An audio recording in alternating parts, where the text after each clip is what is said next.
مانا پریشان ہوں میں، کملی والے کی نگری میں گھر چاہیے، ہے ستم گر زمانہ پریشان ہوں میں، کملی والے کی نگری میں گھر چاہیے، جس صبح حاضری جا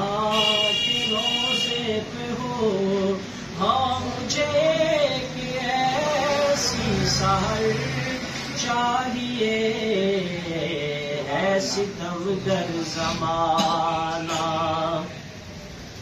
ان کی یادوں کا مرکز ہے سینہ میرا، دور رہ کر تو مشکل ہے جینا میرا، سبز گنبد تلے ہو کبھی حاضری، وہ گلی چاہیے وہ نگر چاہیے، ہے ستم گر زمانہ، ہے ہنسی چاند بھی مانتا ہوں مگر،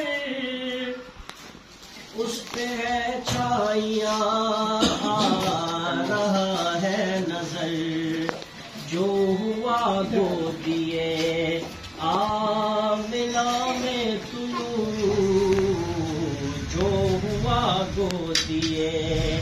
آمنہ میں طلوع، بس ہمیں ایک وہی قمر چاہیے، ہے ستم گر زمانہ، ہے ستم گر زمانہ۔ اچھا ایک بات ہے، اس نعت کو میں نے انتخاب اس لیے کیا کہ اقبال نے کہا ہے جدا ہو دین سیاست سے تو رہ جاتی ہے چنگیزی، ایک اور ہم پہ اعتراض یہ ہوتا ہے کہ ان کا کام مسجد تک ہے، انہیں کیا پڑی ہے یہ کام کرنے کی، جدا ہو دین سیاست سے تو رہ جاتی ہے چنگیزی، تو سیاست دین کا ایک اہم جز ہے، دین کے بنیادی طور پہ دو جز ہیں، ایک کا تعلق انفرادیت ہے اور ایک کا تعلق اجتماعیت سے ہے، تو انفرادی جو دین ہے وہ ہے نماز روزہ کلمہ زکوٰۃ اچھے اخلاق، اور جو اجتماعیت ہے اس کی بنیاد ہی سیاست ہے، اس کی بنیاد ہی خلافت ہے، اور اس کی بنیاد ہی ایک نظام کا قائم کرنا ہے۔ تو لوگ کہتے ہیں تبدیلی یوں آئے گی یوں آئے گی یوں آئے گی، تو اب جو تبدیلی ہے وہ کیسے آئے گی؟ اس نعت کا میں نے انتخاب اس لیے کیا کہ اس میں یہ ایک شعر ایسا تھا کہ جو آج کے موضوع سے متعلق تھا، تو وہ میں شعر پیش کر رہا ہوں، اللہ رب العزت سے قبول فرمائے۔ ایک دفعہ تمام احباب سبحان اللہ کہتے ہیں۔ پرفتن دور ہے ظلم کا زور ہے، کفر کی سازشیں فسق کا شور ہے۔ مدینہ کی ریاست کیسے بنتی ہے میں بتاتا ہوں۔